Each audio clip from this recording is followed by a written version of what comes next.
Les moteurs atmosphériques sont fiables, durables et faciles à entretenir. Alors pourquoi les modèles autodidactes sont-ils moins nombreux alors que les moteurs turbocompressés sont en plein essor? Aujourd'hui, nous allons expliquer la différence entre les moteurs atmosphériques et turbocompressés, ainsi que leurs avantages et inconvénients, de manière simple et compréhensible. Même un novice en automobile peut comprendre. Levez le pouce. Commençons par l'influence la plus directe sur la puissance d'une voiture, la quantité de carburant consommé. Plus un moteur consomme d'essence à un instant T, plus il génère de puissance. Cependant, la combustion du carburant nécessite de l'air. Le rapport air-carburant optimal est de 14,7 pour 1, ce qui signifie que 14,7 kg d'air mélangé à 1 kg de carburant permettent d'obtenir la meilleure combustion. La puissance générée par une combustion plus complète est également plus élevée. Par conséquent, la quantité de carburant injectée dans le moteur est déterminée par le calculateur électronique du véhicule en fonction du volume d'air et du rapport air-carburant. Pour augmenter la puissance d'un moteur, le moyen le plus simple est d'agrandir le cylindre. Ainsi, davantage d'air peut y être aspiré et davantage de carburant peut être mélangé et brûlé pour générer plus de puissance. La cylindrée, dont on parle généralement, correspond au volume total du cylindre. Si un moteur 4 cylindres a une cylindrée de 0,5 litres par cylindre, sa cylindrée est de 2 litres. Mais pour augmenter la cylindrée, plusieurs problèmes se posent. Tout d'abord, la taille et le poids du moteur doivent augmenter, tout comme l'agencement du compartiment moteur et le coût de production. Le problème le plus important est bien sûr la taxe sur la cylindrée.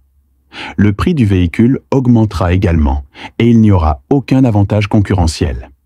C'est aussi la raison pour laquelle on voit de moins en moins de véhicules de grosse cylindrée. Pour augmenter la puissance du moteur, outre sa cylindrée, une autre solution consiste à ajouter un compresseur. Son principe repose sur la compression de l'air et la réduction de son volume.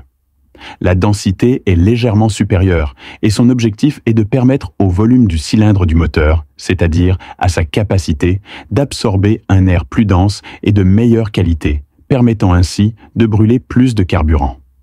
Ce compresseur fonctionne de deux manières, un turbocompresseur conventionnel et un compresseur mécanique. Comme un compresseur mécanique est entraîné par la poulie du moteur, il augmente la charge du moteur. Il est donc rare sur les modèles de petites cylindrées. Nous n'entrerons donc pas dans les détails.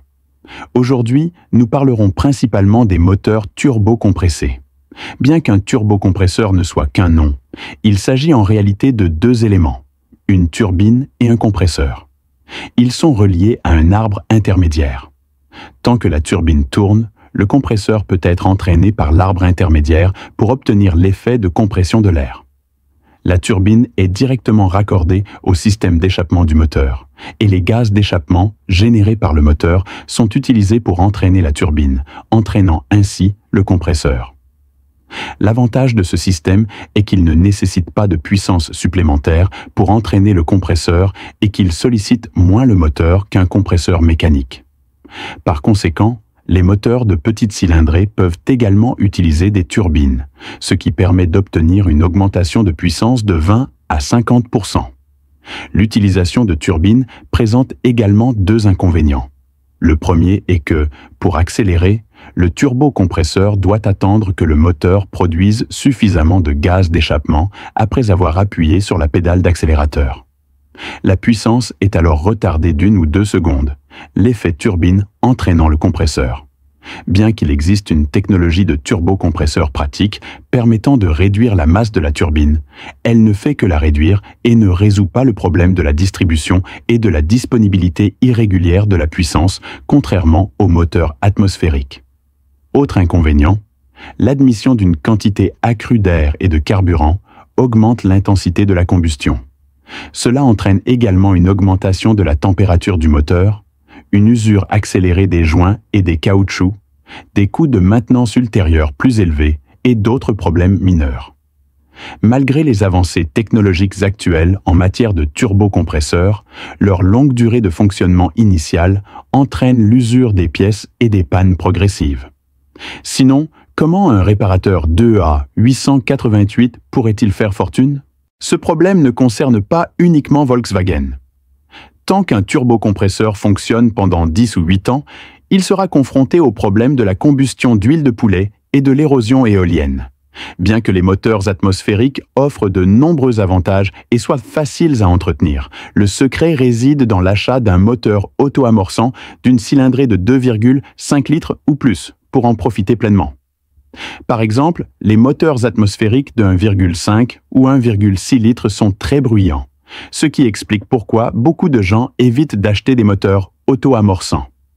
Comprenez-vous maintenant la différence entre les moteurs atmosphériques et les moteurs turbocompressés? Dans le prochain numéro, nous aborderons les différences entre les moteurs turbocompressés de différents modèles. Restez connectés. C'est tout pour aujourd'hui. Merci d'avoir regardé Automobile. À bientôt.